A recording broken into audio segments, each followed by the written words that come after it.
Hello, everybody. Thank you for clicking on. It's Doofus After Dark, a special edition on the American Doofus channel, ADC. And again, thank you for clicking on. We've got a guest coming up here momentarily. But last night I gave a quick live about an alien attack possibly in Peru. And I want to do a little bit of a follow up on this because of some of the emails I got and some of the contacts. Oh.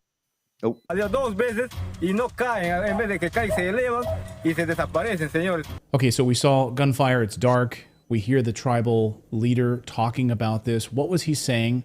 And what were we seeing in these first few seconds of this news report?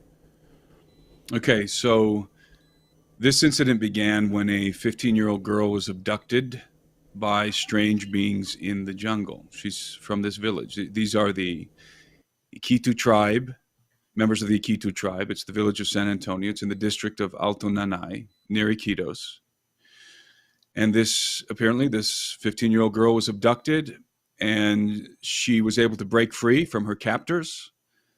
She ran back to the village. She sustained lacerations to her neck. There's pictures of her online with her neck bandaged up and bloodied, and you can actually see the lacerations. And when the villagers found her, she was in a state of shock.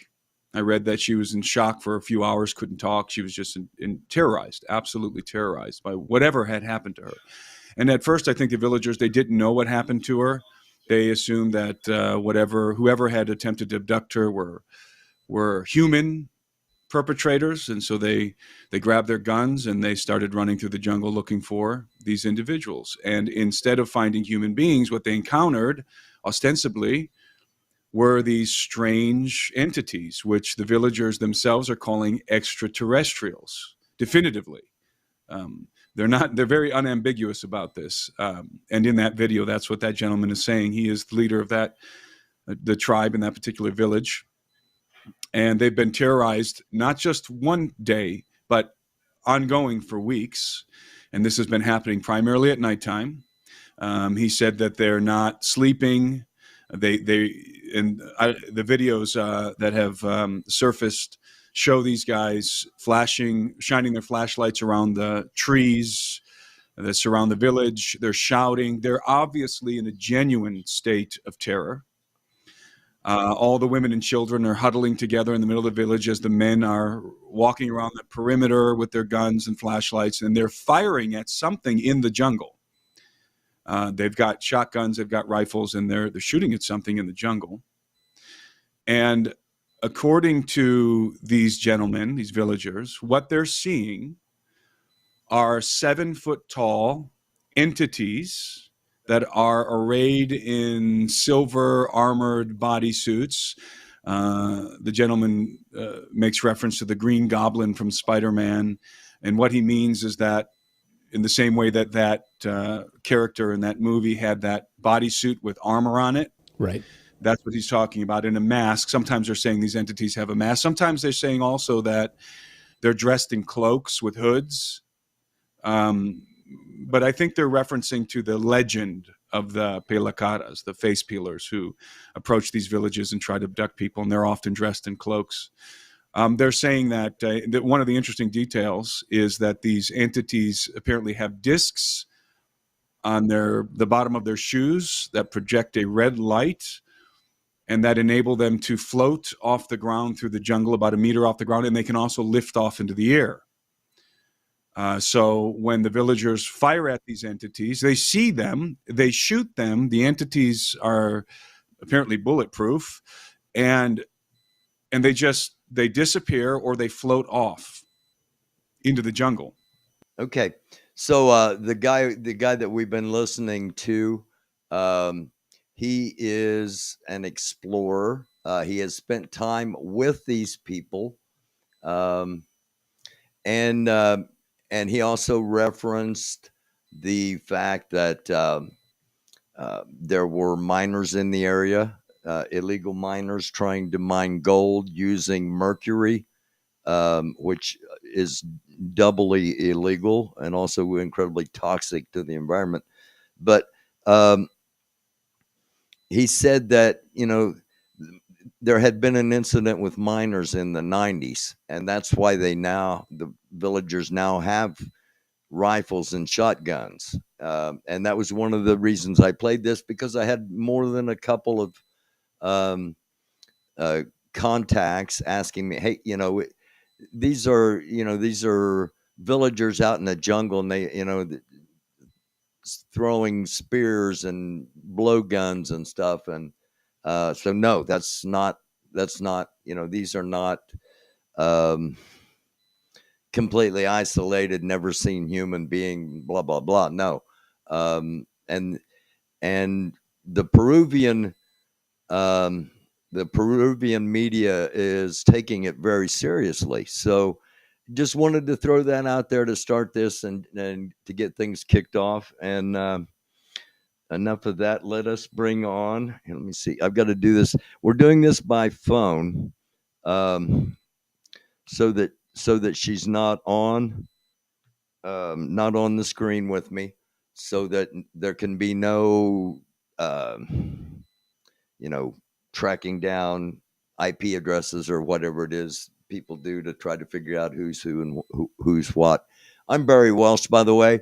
I'm the host of the American Doofus channel. Thank you for clicking on. This is a special edition, and this features Judy Hayman. Judy, are you with me? Okay, I'm going to turn the microphone down so that it's pointed more towards the phone. Thank you for coming on here. It's cool. I love your program. I love your people that come on. Well, thank you. And I love that you have on a lot of women revolutionaries. Well, thank you. Thank you. I wasn't expecting that, honestly, but thank you very much. Okay, so let's jump right in. Where were you born? Detroit. You were born in Detroit. Detroit Hospital, at Grace Hospital, and Wait, yeah, Detroit's fine. Did you grow up in Detroit? yeah, I went to school in Detroit, and later on we moved to Redford Township. Okay. Is that like a suburb? Yeah, it's right outside Detroit. All right. And you had a brother. Yeah, I had a brother. We were born on the same day, a year apart. Were you the oldest, or was he? I was a year older. Okay. Yeah, I was a protector. Okay. All right. Did you have a fairly average childhood? No, my mom and dad were really unconventional, and they had a lot of progressive thoughts, and it didn't go over big a lot. Especially for my mom. I mean, she had a lot of friends, and she worked at a bar, but she didn't like racist people, and it was Michigan. So, I mean, Yeah. it was bars, and, so she And we're talking back, I'm guessing we're talking back in like mid-60s. Yeah. Okay. All right. Okay, so we'll fast forward just a little bit. Something happened with your brother. Right. My brother came out to me as being gay. He was 15 years old. And I was like, I was just shocked because he had girlfriends. And so one time we were at a fair, and a bunch of people jumped on him because he was gay. And so he was in a band. He played the bass guitar. And one night, he was 16 years old. I was 17. And he went over to the house where the band was at, and they practiced. And he got killed that night. at that house. And they made up all kinds of lies. First they said that he overdosed, and it was just really, I identified his body, so I knew that he had been beaten. And so I got into a lot of fights around it because there were people at that house. And I ended up leaving the area. A friend of mine, he had a black friend that I had known for a real long time. And I ended up going to live on the west side of Detroit with his mother. Okay. And his mom was a militant black woman that lived in a bookstore. And the first time I went there, she referred to me as Little Bo Peep. Okay, so how did okay, your brother was murdered.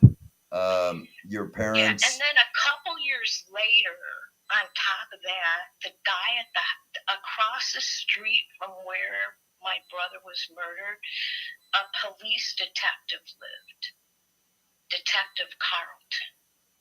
And a few years later, Jimmy, the guy who lived in the house, married Detective Carlton's daughter. And Jimmy is like your prime suspect? Well, he was beaten by more than one person. Okay. He was beat to death? Yeah. Do you think he came out to him that he was gay? Yeah, I think that they already knew. Okay. And so, I don't know Okay. everything that happened, Yeah. but Jimmy's brother took a handful of pills that night, and they had to take him to the hospital and pump his stomach. So he might have had some guilt. Yeah, and okay, so what happened, like, I escaped from prison, right? And I kind of put it behind me because, I couldn't fight that fight. Right. And I had kids, so, I kind of blocked it out. But when they caught me in 2014. Hold on, let's jump back just a little bit here. What did you do to get sentenced to prison? Nothing. You did nothing. I didn't do. They lied. Okay. They jammed me up. They lied. I mean, did you have like a reputation or and I'm not trying to be judgmental or anything. I'm just, did you have like, were you a troublemaker? Did the police know who you are and were looking for some way of grabbing you, or was it something like that? Or was it just like the wrong place, the wrong time? And no, it was the people that I hung around with. I mean, it was, in the 60s. And, I mean, maybe they called us hippies or whatever. We used to, hang out. We used to go to the park, and we used to hang out and drink and get high and everything. And we used to party. And I used to have American flag bell bottoms. And I used to go to Ann Arbor, and I used to see John Sinclair, who was the head of the White Panthers. I've actually done an episode on John Sinclair. I loved him. And so I was a teenager, and he put a huge effect on my life. Wow. And so I really, they knew. I mean, I was. Were you part of the White Panther? I got kicked out of a junior high history class. Were you part of the White Panther movement? Me? Yeah. No. Okay, all right. No, when I used to go to Ann Arbor. I was like about 14, 15, 16 years old. Okay. And my girlfriend went out with somebody who lived and was in the White Panthers. Okay. He lived in a house on Hill Street. All right. And That's crazy. so That's I just small went world up stuff. there. I love them for their brain. You know, I didn't want to screw any of them. I wanted to listen to what they were talking about. Yeah. Yeah. Okay. All right. So, what did you get arrested for? Well, let me tell you what happened. All right. So, Mike had this friend that lived across the street, and he was a really, really huge white guy. And his old lady was a really, really huge girl. And back in those days, they didn't have like the plus size stores. And so it was hard for him to find clothes. So we went, I thought at Ward's, they had like larger women's clothes. Yeah. Is this Montgomery Ward? Yeah. I remember that chain. Yeah, and they kind of had bigger clothes, and there was a Federal's there. We went to a couple shopping centers, and it was her birthday, and so we were going. You know, we went out. He bought other stuff for her and stuff, but he wanted to buy her a blouse. I said, I think we could find her a blouse, you know, and so I went in a store, and there was nothing in there. I walked out, and I went to the car, and so he drove me across the other side of the mall. I went in another store. I went in there, and I came out. It's not funny. And a security guard tackled me on the cement like a football player. Did you walk out with something? No, I had nothing. And I started yelling and screaming and cursing, and Tuna jumped out the car, and Mike was in the car, and Tuna grabbed Mike and threw him like up against the car because Mike was trying, you know, the guy was going to try to interfere with it. But Mike was black, and we were in Livonia, and like Livonia is a real well-known racist suburb. And so, you know, why this guy tackled me? Did they see me get out of that car because a black and a guy was in the car waiting for me? Did they assume I was doing something? I think that maybe that's what happened. But when I walked out the store, he tackled me, and he picked me up off the ground. I was fighting him, and he dragged me back in the back of the store in an office, and there was a lady in there with cat-eye glasses. Remember those pointed? Yes, I do. And she had long dark hair, and I was like, "You're gonna get sued!" I was cursing and trying to, you know, get his hands off of me. And she said, "Where's the bag?" And he said, "What bag?" And he goes, "The stuff." He goes, didn't she take stuff out in a bag? And he goes, "She didn't have anything." And he goes, "No." She said, "No, she had a bag." She goes, "Go out there and find the bag." And the bitch went out there and put some clothes in a bag that I wouldn't even have bought for anyone. And he said, "Oh, yeah, it dropped out there. It was still laying. It was like between the doors or something." So he set you up? Well, I didn't have anything, and she made him go out and get a bag of clothes. That's crazy. But it's the 60s. Okay. No, it was the 70s then. This was the 70s like now. Yeah, okay. 71 or something. All right. So, and this was a real racist suburb in Livonia. So, anyway, they took me to the Livonia police station. And I wasn't perfect. I told you I was very angry and very mean. And this man tried to do something to me, and okay, this is what happened. Okay, I went to the store. I used to cash my check there, and I was going to cash the check, and the guy was like trying to hit on me. Okay. And then he said, after I had come back there like 3 times, he goes, I don't have the money. I can take you to my friend's store, this other store. And I said, okay. So I got in his car. It was like freaking snowing, ice on the ground. And we drove over to this other store. And the guy was like trying to get on me in the car before I cashed this check. And I'm like, get off me, because I wanted to cash the check. It was nighttime. I couldn't cash it anywhere, and I wanted the money. And so I pushed him off me, and I said, we can do that later.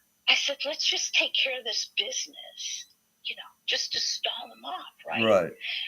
So we go in there. I cash the check.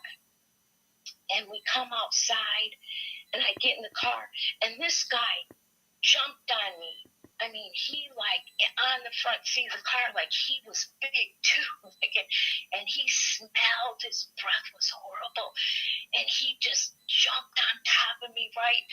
But I was a squirmy little feisty girl, and I got away from him. I said, wait, hold on, wait a second. I said, I don't want to do nothing in this car. I said, if we're going to do something, I said, we need to go to a hotel. And I go, you need to go back in that store and get me a bottle of pink champagne. And he said, okay. And it was snowing and icy outside, so I took his car and I left him there. Oh, okay. All right. So, okay. But they never charged me with that. But right. When I went to the police station and the detectives were, asking me all kinds of questions about people that were doing stuff, and they wanted to know if I knew them. And of course, I said, no, I don't know anything like that. And they said, well, do you know about, something about a gun incident? I go, heaven forbid there's guns here? I didn't know. I lived in Detroit, so that was bullshit, but, Yeah. And so, I just acted always stupid when it came to the cops, and that pissed them off. So when I went to jail on that charge in Livonia, they put me in the county jail, and they gave me like a, I don't know, it was like a $25,000 bond, and you had to have somebody put up $25,000. Whoa. And I didn't have it. Yeah. So you were in jail waiting trial. Yeah, I was in the county jail, and like they were trying to hurry it up and everything. You know what? I think I did get out of jail. Maybe I did get out of jail. I don't know. Maybe that was another time. I don't know. But yeah, but then I ended up, they drove me out. I got sentenced, and they used to take you from the county jail in a blue bus. They used to call it the Blue Goose. And they used to put you on the bus and take you out to the prison. Okay. And I'm gonna show a map here, hopefully. the prison was the hilarious part. Let's see. Yeah. They said I escaped from Ypsilanti prison. Hang on, let me get the. Is there any way you could Google the year the Ypsilanti prison was built? Yeah, I could. Yeah. Because I'm pretty sure, It's my memory's not real tight. I'm a grandma, but I'm pretty sure that prison wasn't built when I escaped. It wasn't. was not built. Women's Huron Valley Correction. Valley Prison was not built when I escaped. I've never seen that place. Well, that's what all the news stories say, that you escaped from Ypsilanti Prison. Well, they just can't quit lying about my ass, can they? Okay, so where did you escape from? What prison did they take you to? It was a really easier place than Huron Valley to escape from. It was Detroit House of Corrections. Okay. And it was the only prison in the state of California. California? I'm in California, sorry. Oh. The only prison in the state of Michigan at that time. And, it was, it had a fence around it, but they had, it was like cottages. Like little. This is the only women's prison at the time? Yeah. But okay. I mean, you go in your door and stuff, like you'd have 1-2 women in the room and the door locked. You're not getting out. Right. So. Okay, so let me get. It was 2 stories. All of them were 2 stories high. All the little buildings were 2 stories high. But anyway, so I went out there on the bus, and I was young, and I had sexual, things happen to me when I was young. I'm a little bit frigid, but I had a boyfriend, Mike, and we were doing it right. But when I got to prison, they gave me a shower and clothes and asked me questions, and then they said I had to go get examined by the doctor, and then they told me he had to look in my vagina, and I never had that before. And I escaped. You escaped? No, I did. I was like, oh, hell no.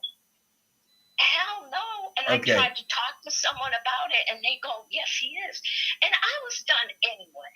I mean, I got along well with others. I didn't have any problems with any people, like any girls in the prison or anything. And so what I did, they had all of us that needed to be examined over in one area, but the guard left us.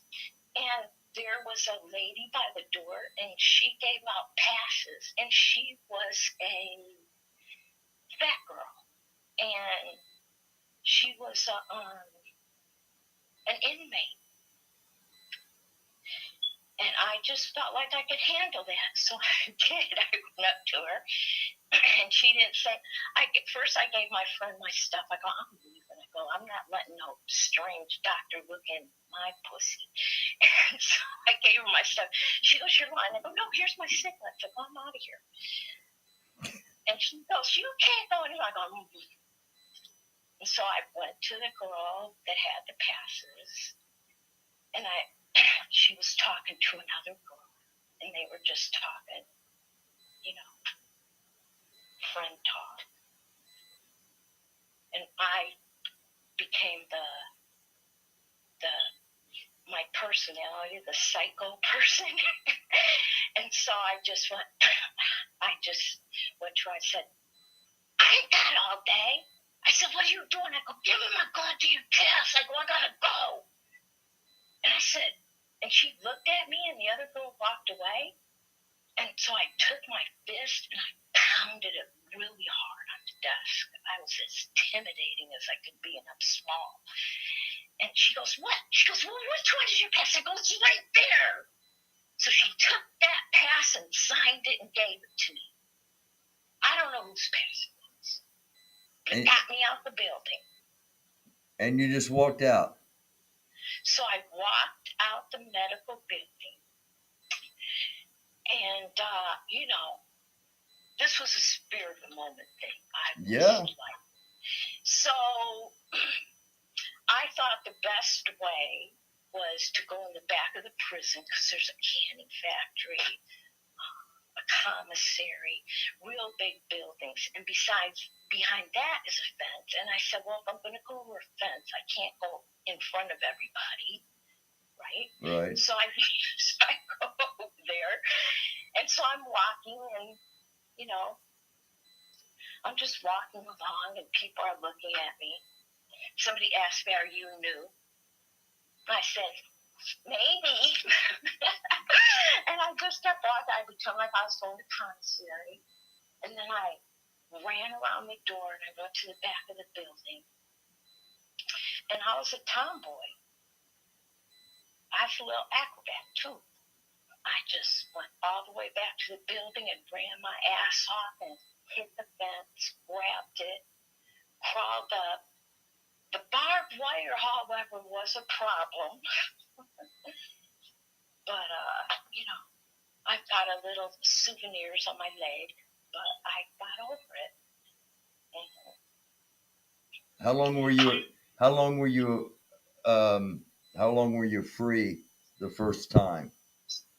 like 2 weeks. Okay. I went to my husband's, he wasn't my husband yet, one of his best friends, and he lived in a duplex, and they were raiding the place next door.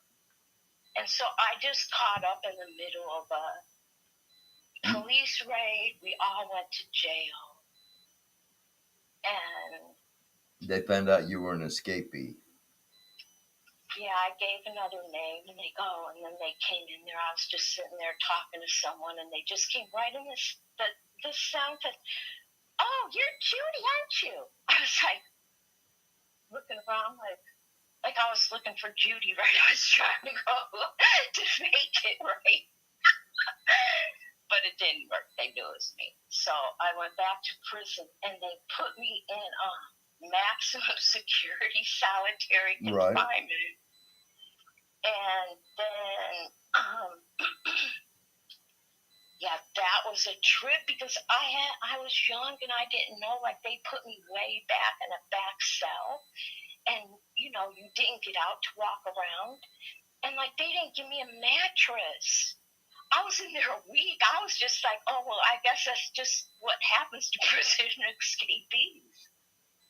Wow. I mean, I didn't know my rights. Yeah. Yeah, and finally somebody came back there and they saw I didn't have a mattress. They go, "What are you sleeping on?"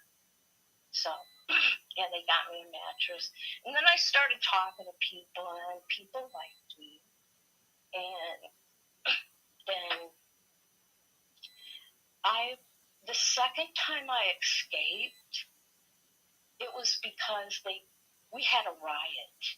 I didn't escape during the riot. But after the riot, they gave us religious freedom. And so they said, well, come with us. And they were going to a Muslim meeting.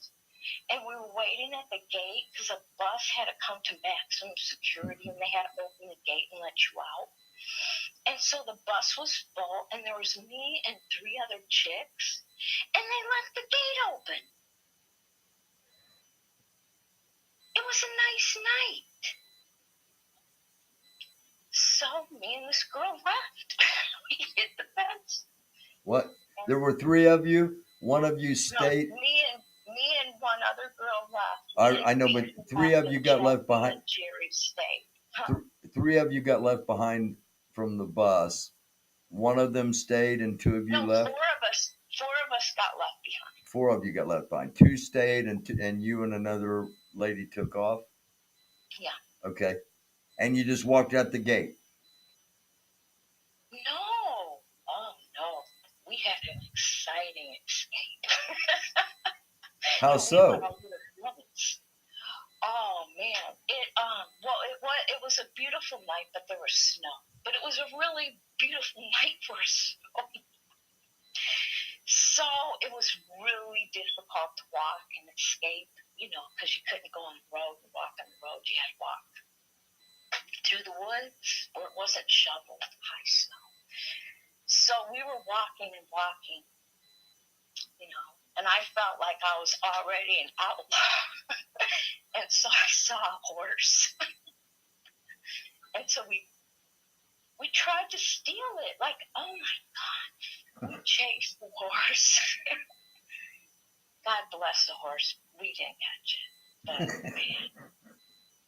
How long were you gone the second time? The second time, probably about 6 months. Really? Where did you go? Well, I went in and out of the state to some in-laws, relatives' house in Ohio. Okay. And I went, I went down there and stuff, but we came back and I got misidentified. I really was, I swear to God. There was a white woman that was robbing men. Robbing and men? She had blonde hair and the same kind of build, like near me and stuff. And I hadn't heard anything about it. I don't watch the news or anything, but I had, and like we had come back from Ohio, and my ex-husband and I, we stayed at my ex-mother-in-law's house. And he got into an argument or something, and so we went to spend the night in the hotel. And I got mad at him, and I was going over to get something to eat, and the police thought you were the other lady. Yeah, they really thought I was her. Like, I can't remember her name, but they got out the car and they grabbed me and go, you can't run this time. We got you, huh?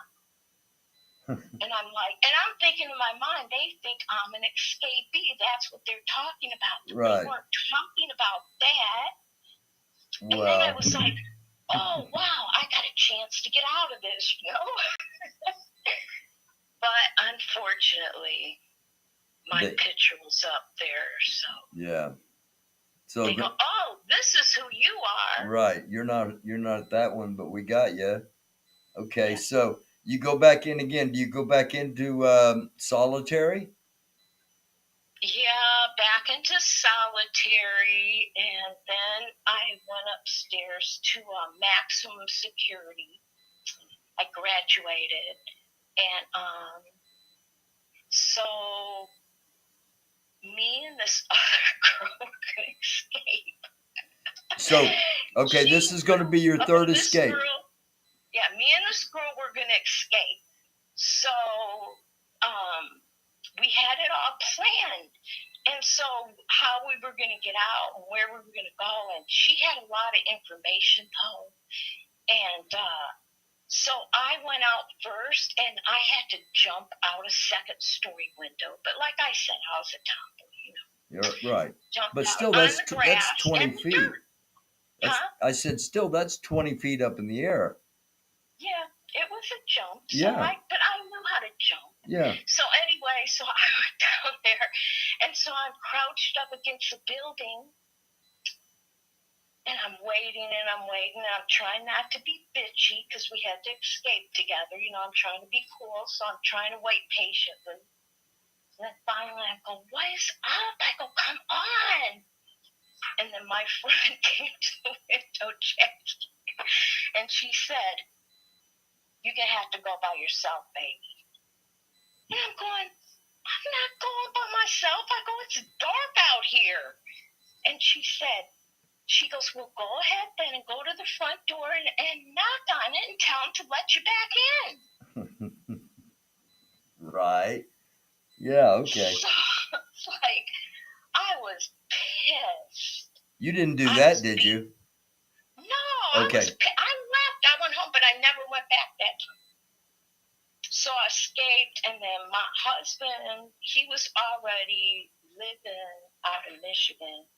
So I escaped, and then I got a hold of him, so he came and got me. Okay. And I stayed gone until 1978, and I went back to Detroit because I was pregnant for my first son, born on escape. Then I moved to California. First son born on escape. 3 sons born on escape. And they didn't know. Okay. Hold on a second. Hold on. Before we get... Oh, my God. All right. So after the third escape, you go to San Diego, correct? Oh yeah, it was wonderful in San Diego. And you've changed identities like 2 or 3 times now, right? No, No, are you still going by your? because I got out, and then like I had to have my son, so I, took my husband's last name Okay, and a nickname, and that was my name, and that's my name now. okay, but we're not using your name now. So no, we're not talking about that today. right. So okay. So what happened? What did you do? You were in San Diego for. Yeah, I just, I had a kid. I wanted to do right. I bumped into a high school friend that knew about my situation. She was really square, and she was going to San Diego City College, and she said, you should go. And so I went, and I took my ID, but I didn't have any, graduation stuff. But again, I talked them into thinking that they had it. I got in college, and I didn't have a high school diploma or a GED.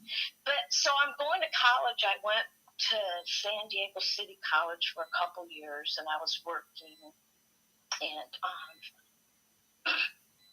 And then somebody and then my ex-husband and I was just sick of him. My ex-husband, he never was on drugs in Detroit, and he started doing cocaine in San Diego. It's the 80s, right? Yeah. Everybody was doing cocaine in the 80s. I didn't. I was so mad at him. Yeah, well, yes, I overgeneralize, of course. You're going to come here and become a crackhead fool? I hated him. Yeah. I hated him.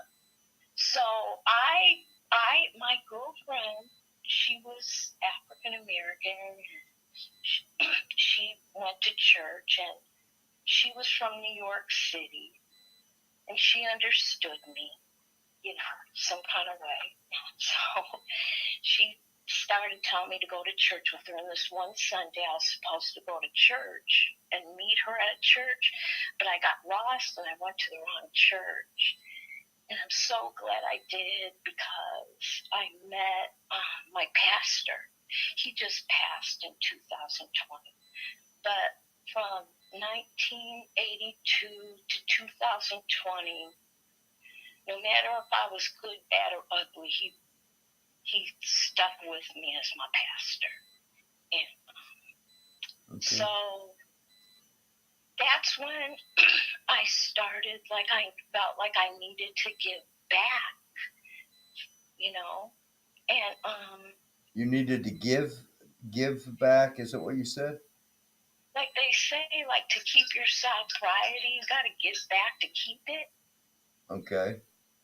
So I started volunteering in some places in San Diego, and somebody was, offering me positions, and all this back, I was on escape from prison. But they didn't know that, right? Nobody knew but my pastor. Your pastor knew? Yeah, and so then one time, I went to church, and we were talking by ourselves, in an office, and he said, you have to go back. I wanted to say, dude, you crazy, it wasn't that kind of church you could talk like that. I was like, what? Pastor, I escaped. That was kind of hard. Why? Done it 3 Can't times. Think of another thing. He goes, no. He goes, I've talked to a couple lawyers, and you don't have any alternative legally until you turn yourself in. And I said, Pastor, I have 3 kids. I said, okay, I'm going to leave them with you. So anyway, he got my ex-husband together. I went back to Detroit first. I had no money for a lawyer or nothing. I was like, so I went to University of Detroit Law School, and I didn't know they only took misdemeanors. So I got an appointment with an intern lawyer. Right. And I told him my story. For those that don't know, some law schools have for second or third year advanced law students, they can get experience by taking cases pro bono without charge. Right. And that's what you dealt. That's what somebody did that for you. After I told him the whole story, then he says, "We only take misdemeanors." I'm like, "Well, what did you let me tell you all this for?" He said, "Hold on." So he went and talked to the head professor. His name was Gil Donahue. The guy took me in to talk to Gil Donahue. And Gil Donahue and that guy took my case. Like, it was a miracle. Because who would take an Escapee case? Like, and it was so cool. Like, Gil Donahue, like the way he brought it back to court and the way he handled the, legal maneuvers he did. So this is like 1998? No, this was 1982. 1982. All right, you'd already had your 3 kids. You're back in Detroit. They're taking your case. And what did you go before a judge and say, I'm? Oh yeah, we set a date, and my lawyer told me. He says, "I don't know what's going to happen." He said, he goes, "You might go back." He said, "So, make arrangements." So, I made arrangements for my kids. And, so I showed up at court, and I brought a few things that I thought I could bring in prison. I thought I was going, and so I didn't go. So the judge said, "Time served." Time served.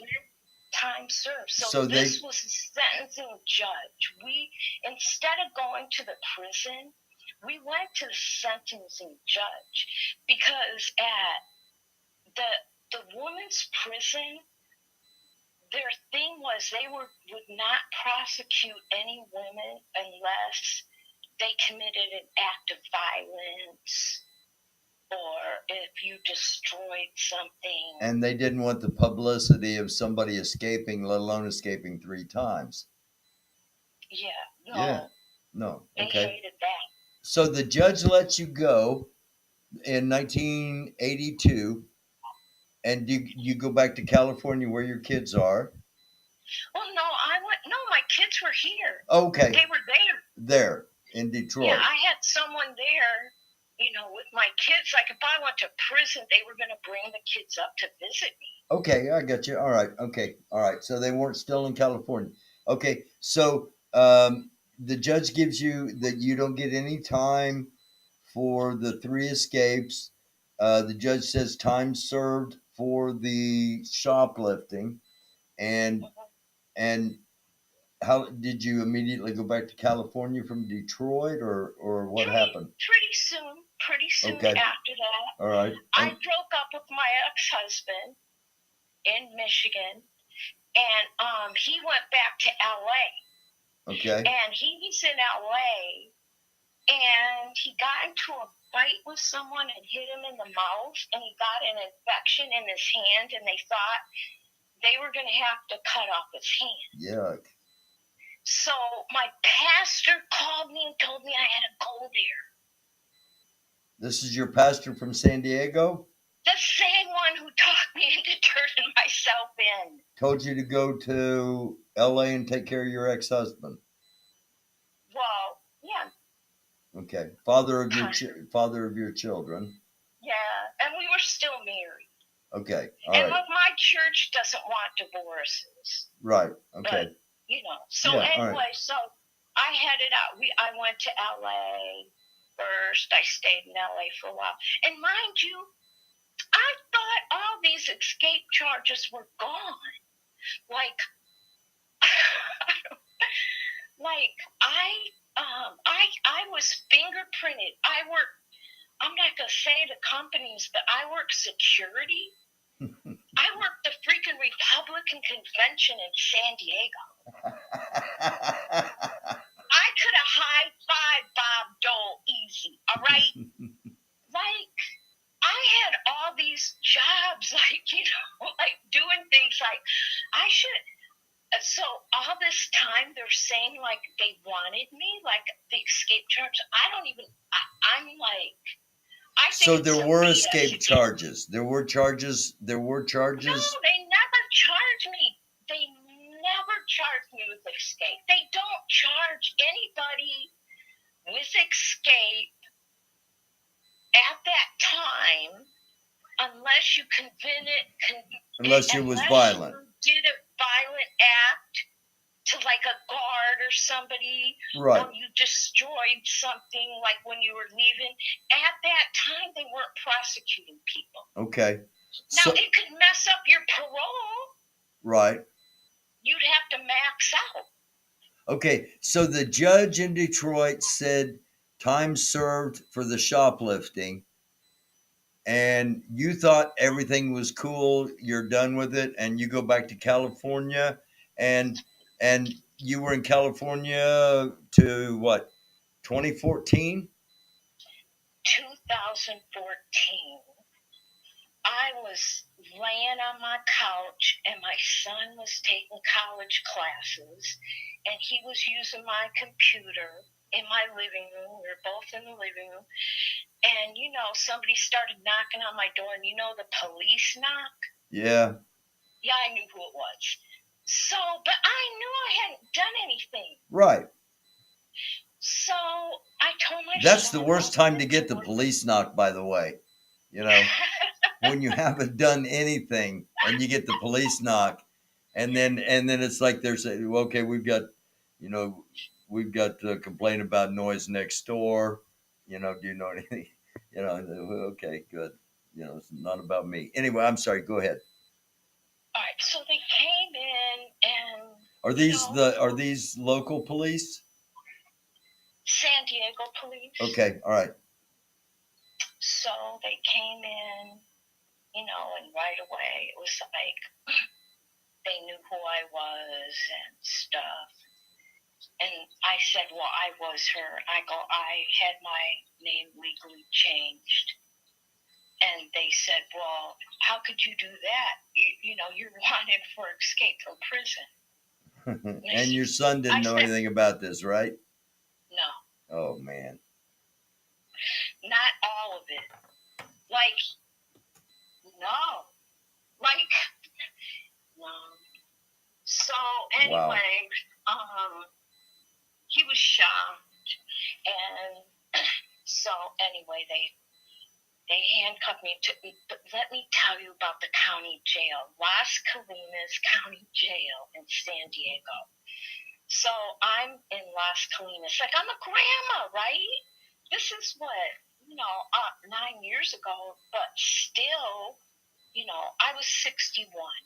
So I'm in there, and these MFs, like, of course, because I was in there for escape from prison, and I understand that, so they put me in maximum security. They didn't put me in solitary confinement, but these dirty ass, they made me walk around inside the cell block area, which had a fence going around it, and a fence going on top of it. They shackled me inside the MF place. Like, I was supposed to stay in shackles all the time. Like, they were trying to make an example out of me. Well, you have escaped 3 times, so you're a threat to escape. Look, I can't hit the fence anymore. I Barry. understand that. I understand that by this time, yeah, by this time, maybe not so much a threat to escape. Yeah, and I've never heard of anybody like, if you're walking around the prison, you have to walk in shackles. In the prison, like, I was in jail for an effing misdemeanor, a shoplifting, which I effing didn't do. Like, and they shackled me. They shackled me, like, put that waist thing around and shackled down my arms and had, the shackles on my feet. And I had to, like, scoot around and stuff. And guess what happened? Like, I almost fell. I had to go and see my lawyer, and I had to walk down this sidewalk. And all the girls, most of them were outside in the yards. And, like, everybody knew who I was. And so everybody was like, "Hey, Mom, what's up?" And I was just scooting around, and I almost tripped. And everybody started yelling. And a little riot started. They started telling everybody, "Go back inside, go back in your cells and stuff." And they started chanting, "Let her go, let her go, let her go." And they wouldn't go in. And they all stayed outside because I was shackled. And then, like, the next day, a friend of mine from Northern Cal, her ex-husband was a lawyer, and she found me somebody, good representation, that came to jail. And they quit shackling me. Okay. All right. So did you get expedited back to Detroit? I was ready. I didn't even care. I was like, I already did this, They have all this stuff at University of Detroit Law School, like. Yeah. So I said, I don't care. So then I got this lawyer, and she goes, "No, you don't want to go back there." And she was a really great lawyer. She's a good lawyer. Her name's Lisa Damiani. And her and her staff did a lot of work. And finally, because a lot of the old papers were gone from the 70s and the 80s,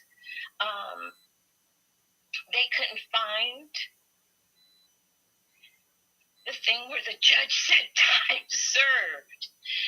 But I had the stuff from the lawyer, but the lawyer was at that time in a nursing home. He had Alzheimer's. Because it's 37 years later. Yeah. The judges were dead. Yeah. So my lawyer, I don't know, she just fought her way through University, fought their way through and stuff, and finally they got to the prison department, and the prison department refused to take their hold off of me. And our argument was like, a hold for what? Right. Like, if you're not prosecuting for her escape, she has no time to do. Right.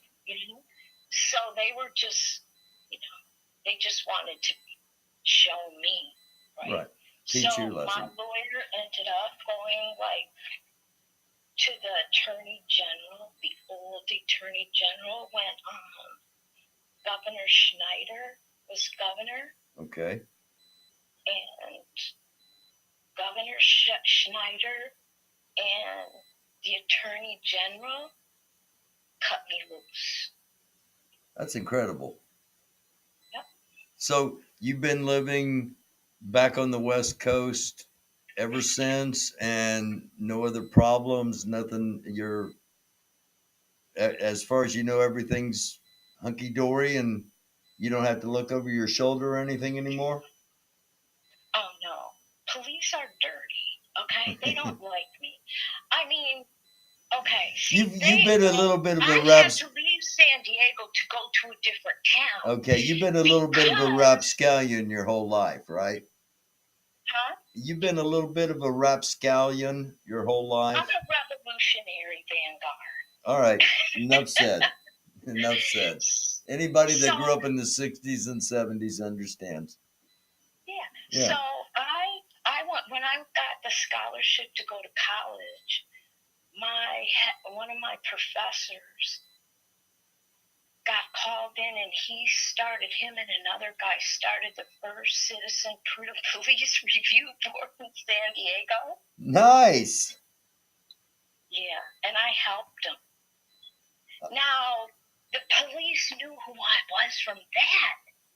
And then they found out that I was on Escape all those times. Like, that's.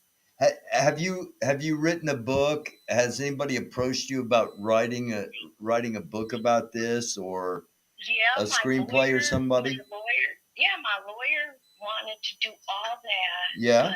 But I didn't want to do it because, some people who were alive, I didn't want to. Yeah. If you change your mind, I've got 3 novels out. I've written a couple of nonfiction books that I haven't got published yet.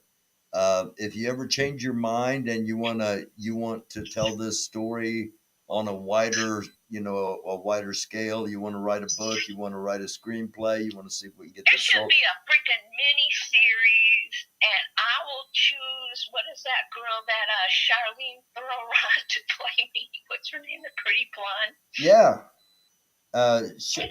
Charlene Theron. Yeah, I think it's how it's pronounced. Light, I want to be played by Susan Sarandon. Okay. Right? Hey. Yeah, it's never going to happen, Barry. That's a joke. All right, I can write it. I can't guarantee, I can't cast it, but I can write it, and I can, make the words sound like Susan Sarandon would be saying them. All right, Judy, thank you so much for coming on here. Well, thank you for your program. I enjoy listening to you guys. I hope you guys got a kick out of it. Oh, this was it's fascinating, and again, I think it's a story that we trying to get it done in an hour so that the people that will watch it on replay, and thank you if you are watching it, on replay. Thank you very much if you're watching it live. Thanks for clicking on. But there's, I'm sure there's a lot more detail that could be brought out, and there's enough for a book here. So, or like you said, maybe even a made for TV show. So if you ever want to do that, call me. All right. All right. I'll be watching you guys. I enjoy you. Thank you very much. All right. You have a great night now. All right. Thank you, Judy. Bye-bye. All right, there we go. Incredible. The story of Judy Hayman, arrested in 1976 originally, and then 2014 was taken back into custody some 37 years later, and eventually cut free, paroled by the governor's office of Michigan. And you can Google her name. That is not her name now, and she has reestablished herself totally, and greatly appreciate her coming on here and sharing that. And I think one of the reasons she shared it on here, like she said, there are some people that had the story been told much earlier, it might have hurt some people.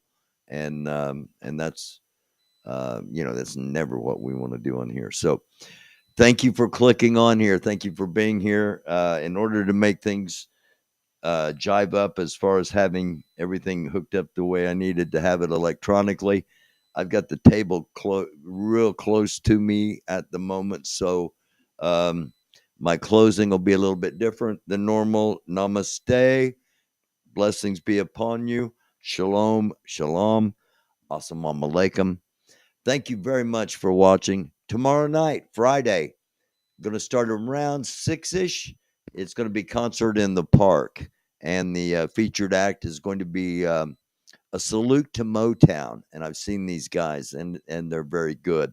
And then Saturday night, we're also going to be live, concert in the park, 2 shows this weekend. Saturday night, it's going to be 2 rock bands. The second band is a national touring act that is a Bon Jovi tribute band called Crush. So that's what's coming up the next couple of nights.